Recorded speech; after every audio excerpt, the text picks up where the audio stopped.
Contenido apto para todo público.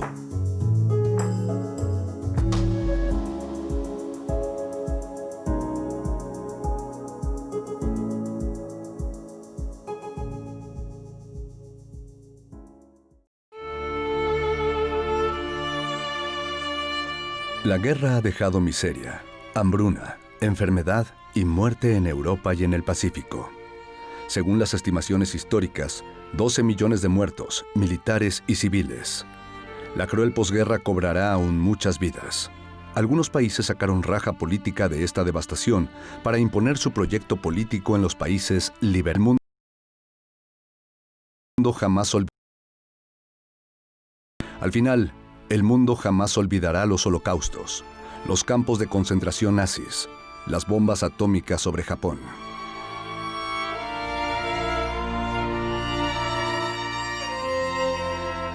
México no padeció la crueldad de la guerra.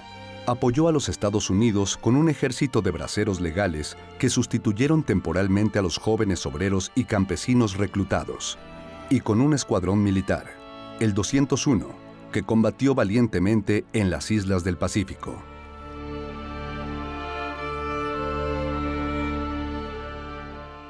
Al término de la guerra, el Instituto Politécnico Nacional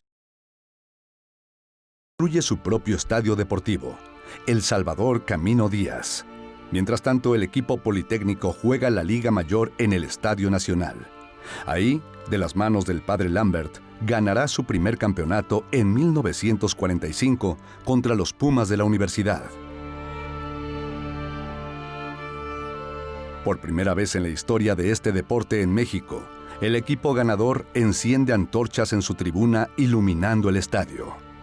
Será el primero de muchos éxitos politécnicos en los emparrillados nacionales.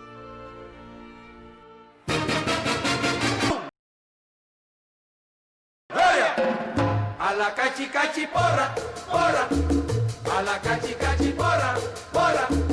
A la cachi cachi porra, porra. A la cachi cachi porra, porra.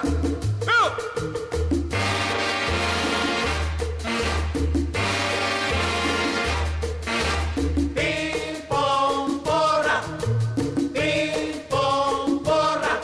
Politécnico, Politécnico.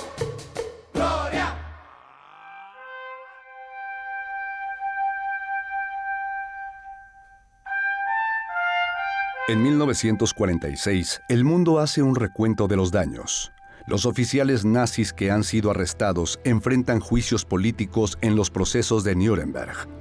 No parece haber justicia que alcance para los crímenes de lesa humanidad cometidos por el Tercer Reich.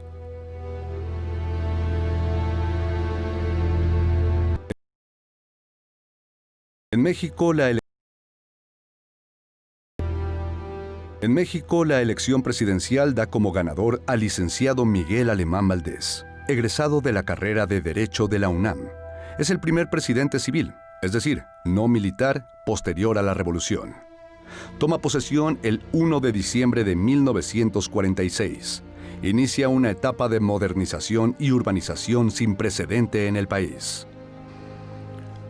Al ser un presidente universitario, viste el suéter emblemático de la porra del fútbol americano, que en aquel entonces da identidad a los estudiantes de la máxima casa de estudios, los Pumas.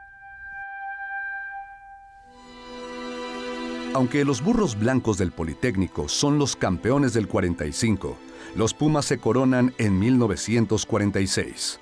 Es un año importante para el fútbol americano de Liga Mayor, pues se estrena el Estadio de la Ciudad de los Deportes, inaugurado un 4 de octubre de 1946, con un juego entre los aguiluchos del Colegio Militar y los Pumas de la UNAM, y el primer clásico, Poli-UNAM. Se realizó de la colonia Nápoles se realizará el 14 de diciembre, con triunfo para los universitarios por 29 a 1947 inicia con la reconstrucción de Europa Occidental. Los Estados Unidos ponen en marcha el Plan Marshall, con una inversión de $14,000 millones. Las grandes potencias industriales, Reino Unido, Francia y Alemania, fueron los principales receptores de estos fondos. Mientras Europa se rehabilita, en México se programa por primera vez un encuentro internacional de fútbol americano, el Tazón Azteca, que enfrentó a una selección mexicana conformada con los jugadores de los equipos de la Liga Mayor contra los poderosos Ramblers de la base aérea militar de Randolph Field, localizada en Texas, y en la cual actuaban varios exjugadores de la Armada estadounidense, y que además contaba con 4 All-Americans, entre ellos Doug Blanchard, fullback, Arnold Tucker, quarterback, jugadores estrellas del equipo de la base aérea. Entonces Tucker y Blanchard venían con Randolph Field. Eran 2 de los más grandes jugadores que ha dado Estados Unidos. Tucker era imparable, no se sabía qué hacía con la bola.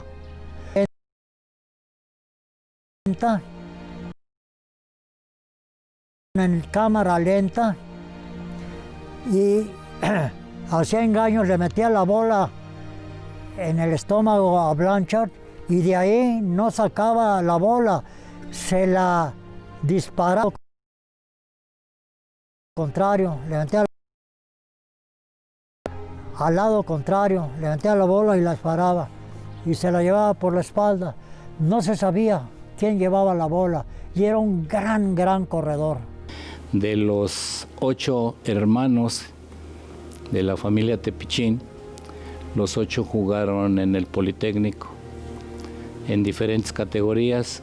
Los más distinguidos fueron pues Ernesto por ser el fundador, Juan por formar parte del equipo que en 1947 le ganaron el Tazón Azteca a Randolph Field. Por parte de México fueron seleccionados los politécnicos Salvador Tarzán Saldaña, Uriel González, Manuel Pibe Ballarí, Juan Tepichín, Anastasio Gerner y Enrique Valerio, entre otros. Estaba Uriel González, tenía poco tiempo en México. Él venía de una high school de ahí de Texas. Y pues era un jugador fuera de serie. Bueno, en México no teníamos ese nivel, ¿no? Era técnicamente muy bueno, era muy fuerte, muy decidido.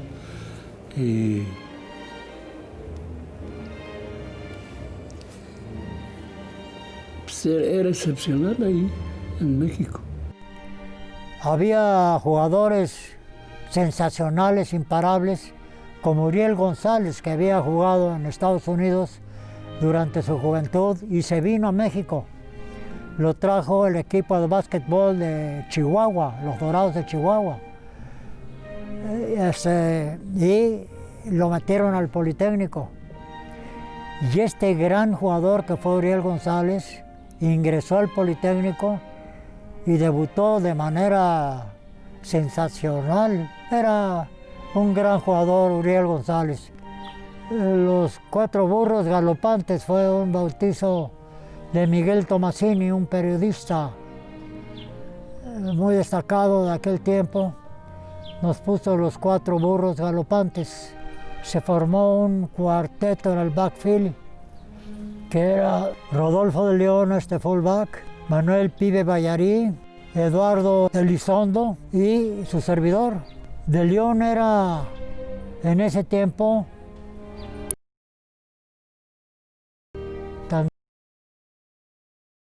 un jugador tan destacado como el Pibe. Era un gran jugador, sumamente fuerte, muy capaz. La universidad había traído un fullback, un hombre enorme, un hombre arriba como 2 metros de estatura y pesaba alrededor de 125 kilos, muy buen atleta. Y en el primer cuarto, cuando jugamos con ellos, se abrió el hueco y se vino corriendo este fullback que se apellidaba Origel. Era de ascendencia mexicana, muy fuerte. Y lo tacleó directamente Rufo. Le dio una tacleada que lo eliminó para siempre del fútbol americano. para siempre, se acabó. Lo eliminó ahí de León. Pero de León se quedó desmayado ahí del impacto. De León era un hombre que medía 1,80 más o menos y pesaba alrededor de 75, 78 kilos. Y Origel era un hombre cerca de 2 metros y pesaba 125 kilos, ¿no? Entonces el ataque, pero la ferocidad de León era terrible, ¿no? Entonces se quedó desmayado ahí, lo sacaron. Y faltaba un cuarto de juego cuando se recuperó de León y entró. Y yo le di un pase y corrió 60 yardas y se acabó. Era sensacional. Adolfo Elizondo era un jugador también maravilloso.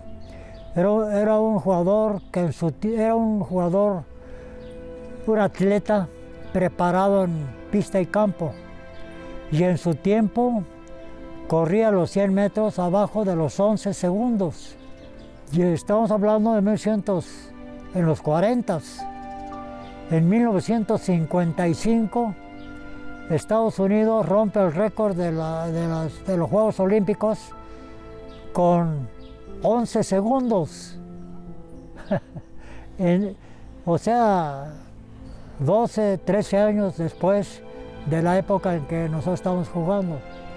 Pero Adolfo Elizondo no se quiso dedicar al atletismo, que se cruzaba con el fútbol americano. Entonces tenía que escoger entre atletismo y fútbol americano. Y Adolfo Elizondo pues prefería el fútbol americano. Pero era un jugador muy elusivo, rapidísimo y un pasador de 40, 50 yardas. Entonces era una verdadera amenaza de León, Elizondo y el pibe. Randolph Field tenía como carta de presentación el haber concluido la campaña de 1944 como tercer lugar de la clasificación nacional en el ovoide universitario de Estados Unidos, con marca invicta de 12-0, y detrás de las poderosas escuadras de Notre Dame, campeón, y Ohio State, conjunto número 2. El patronato organizador de aquel Tazón de Plata de 1947, encabezado por el señor Atilio Celis en calidad de presidente y como representante de la General Electric de México, dispuso que lo fuese donado a los niños discapacitados afectados por la poliomielitis o parálisis infantil, enfermedad por entonces muy común en nuestra nación. En ese patronato figuraba además el destacado ingeniero civil Bernardo Quintana. Jugado en el recién inaugurado Estadio de la Ciudad de los Deportes, con un lleno total, los seleccionados mexicanos, liderados por el legendario coach Tapatío Méndez, jugaron un partido de poder a poder, de volteretas. Y se esperaba una paliza terrible a la selección. Y Salvador Saldaña Tarzán, que era centro, vaqueador, de los grandes jugadores de todas las épocas en México. También un hombre de 1,85 y 120 kilos, igual que Uriel. Entre los dos agarraron a Tucker y del impacto final de Uriel González sobre Tucker le desviaron el hombro y ya no pudo jugar Tucker. Y gracias a eso yo creo que ganó la selección nacional en el último momento. Pero quedaban segundos en el reloj y los norteamericanos enviaron al legendario imparable en campo abierto, ganador del trofeo Heisman, Doug Blanchard. Y al final le dieron la bola a Blanchard. El primero que lo pudo ver tacleado fui yo. y me pude colar a sus piernas y me quedé con la calceta del lado derecho. Se dio la vuelta y se fue. Le pegué, él dio la vuelta y se fue. Y como unas como unas 35 yardas. Y el último jugador que había era el pibe. Y el pibe lo quiso taclear y no pudo, pero lo sacó del campo. Y ahí se terminó el juego. Fue algo sensacional, porque no obstante anota en los últimos segundos México, sino que Blanchard se deja venir al último y dijo ya perdió México. Y el pibe lo pudo sacar. Imponiéndose los mexicanos por 24-19, en lo que se considera una de las más grandes hazañas de nuestro fútbol americano, en la que los jugadores politécnicos tuvieron un papel muy destacado, nominándose como el mejor jugador del partido al quarterback Pibe Vallary, que lanzó 3 pases de anotación y logró bloquear a Doug Blanchard en la jugada final del partido.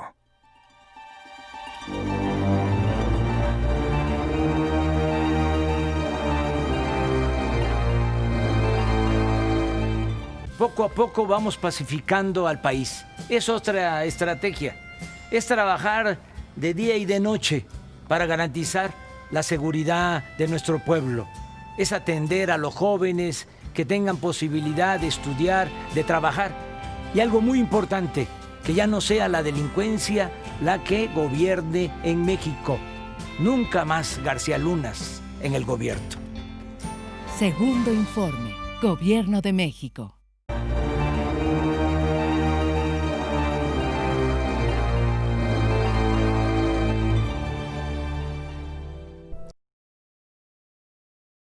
Originalmente jugó de centro en el equipo de intermedia del Politécnico. En nuestro tiempo existían únicamente los equipos, 2 equipos del Instituto Politécnico Nacional, el Politécnico de intermedia y el Politécnico de Liga Mayor. Después esto era tal la cantidad de jugadores que se comenzaron a hacer varios equipos para darle cabida a todos los jugadores, ¿no? 2 equipos y los 2 eran del Politécnico. El pibe se inició jugando en tercera fuerza en el centro, no se destacó mucho también, y durante su etapa en Liga Intermedia, que fue en 1940, había un centro del Politécnico gigantesco, Efraín García, enorme, y el pibe no tenía oportunidad de jugar. Era muy buen centro, enorme, y era preferente, ¿no? Entonces el pibe no jugó mucho, pero el Sapo se fijó en sus facultades y lo cambió al half izquierdo. Y el pibe era un hombre que pasaba bien, pateaba, regresaba patadas, corría. En 1999, el Pibe Vallary fue nombrado por la entonces denominada Comisión Nacional del Deporte, CONADE, como jugador del siglo en nuestro fútbol americano, con base en una encuesta levantada entre reporteros de la fuente de diversos medios de comunicación. Y el pibe pues ha sido, como ustedes ya saben, el único jugador que está nominado en el Salón de la Fama norteamericano. Lo consideran el mejor jugador habido, ¿no?, aquí en México. El Pibe Vallary no solo dejó grandes hazañas al deporte mexicano como jugador, sino que ha forjado generaciones de jugadores como entrenador. Bueno, el coach Vallary desde 1969 fue mi coach. Yo jugué en Cheyennes en el 68 juvenil, pero cuando me cambio al equipo de Carneros, el coach Vallary fue el coach. Y en la posición de quarterback, pues yo no tenía mucho conocimiento, pero él me enseñó a cómo manejar la pelota, cómo picharla, cómo voltear a ver anticipado a mi corredor para que no fumblear. Me enseñó a patear, yo fui pateador de despeje. Me enseñó la esencia del fútbol.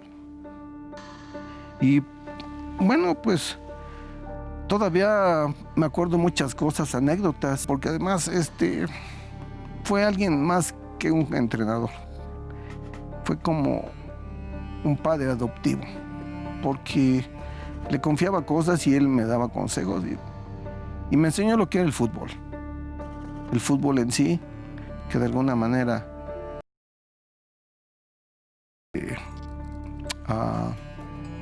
lo dejé en el campo de entrenamiento y de juego. Él nos dijo una vez, vengan a disfrutar el entrenamiento, el juego, no vengan a fuerza. El que quiera venir a fuerza, mejor este deporte no es para ellos. El pibe fue un gran jugador, pero si no tenía el equipo que tenía enfrente, no podía él hacerlo solo. Era muy distinguido porque siempre los corredores y los pasadores son los que se distinguen, ¿no? Pero el conjunto es lo que le da validez al éxito. En noviembre de 1947, el presidente de la República firmó el acuerdo para crear la Escuela Superior de Ingeniería Química e Industrias Extractivas, ESIQUIE, en el Politécnico, por la necesidad de fortalecer las carreras de química industrial imprescindibles no solo para la industria petrolera, sino para la industria en general. De esta institución van a egresar los primeros ingenieros químicos petroleros especializados del país. En 1948, el mundo viste de luto. Es asesinado Mahatma Gandhi, extraordinaria personalidad del siglo. Independencia de la India. Logró la independencia de la India, del Reino Unido, con un movimiento pacífico. Demostró que se puede lograr grandes transformaciones políticas y sociales sin levantar las armas. Un ícono del pacifismo mundial.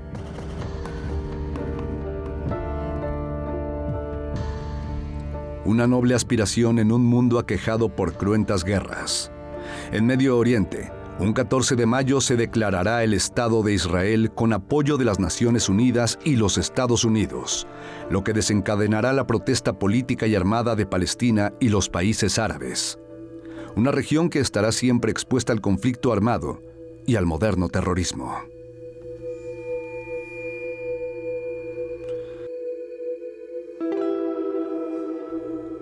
Aquel año de 1948, el Politécnico ganó su segundo campeonato, en esta ocasión bajo la tutela del entrenador Salvador Sapo Mendiola.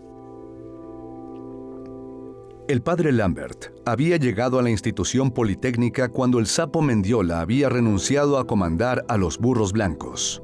Su presencia fue muy importante para lograr el campeonato de 1945, al sentar las bases de fuerzas infantiles e intermedias y consolidar una base de jugadores excepcional. Cuando el padre Lambert dejó la institución, el Sapo Mendiola volvió a comandar los destinos del equipo politécnico, alcanzando el campeonato de 1948. Las antorchas politécnicas alumbraron por primera vez el estadio de la ciudad. Mendiola. El Sapo Mendiola seguía contando con una excepcional base de jugadores que marcó toda una época. En 1948, el artista Dámaso Pérez Prado funda una orquesta que marcará toda una época en México con sus gloriosos mambos. Compone tal cantidad que incluso muchos de ellos carecen de nombre, simplemente numerados. De ahí surgirá el emblemático Mambo Politécnico. En 1949, la Revolución China se impone sobre las tropas del imperio.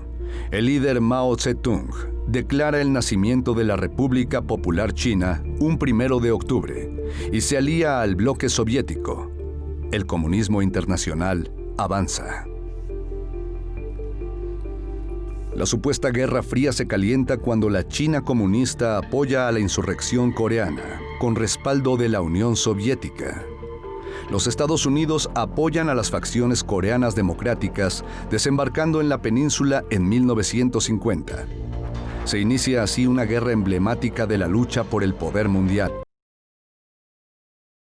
y el capitalismo.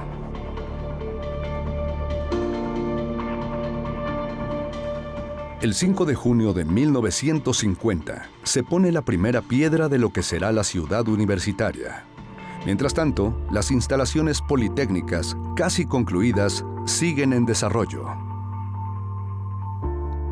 El padre Lambert vuelve a los controles de los burros blancos y gana su segundo campeonato de fútbol americano colegial y el tercero de la institución en un extraordinario juego celebrado en el Estadio Olímpico de la Ciudad de los Deportes ante más de 60,000 espectadores al derrotar al equipo de Universidad por 39-26. Antes del inicio de aquel inolvidable juego, se dio el tradicional intercambio de saludos y la entrega de banderines entre los capitanes de ambos equipos. Por parte del Politécnico aparece el quarterback Óscar Paquín de la Mora, que esa tarde brilló intensamente en la dirección de su equipo. Y por parte de la universidad aparece Homero Flash Martínez. El conjunto de 1950 derrotó primero a Universidad por 39-26 y finalmente al Mexico City College de Alex Esquivel por 15-14. Un pase interceptado por José Pibe II Ballarí en los minutos finales remachó la victoria del Poli. El clásico de aquella temporada tuvo más de 60,000 espectadores, con público hasta en el campo de juego. Marcaron un récord nacional de asistencia que sirvieron de marco a las 3 anotaciones de Alfonso Chino Portilla. Una época de esplendor y gloria para el Blanco y Guinda, que seguirá viviendo momentos excepcionales en los años 50, para gloria del Instituto Politécnico Nacional.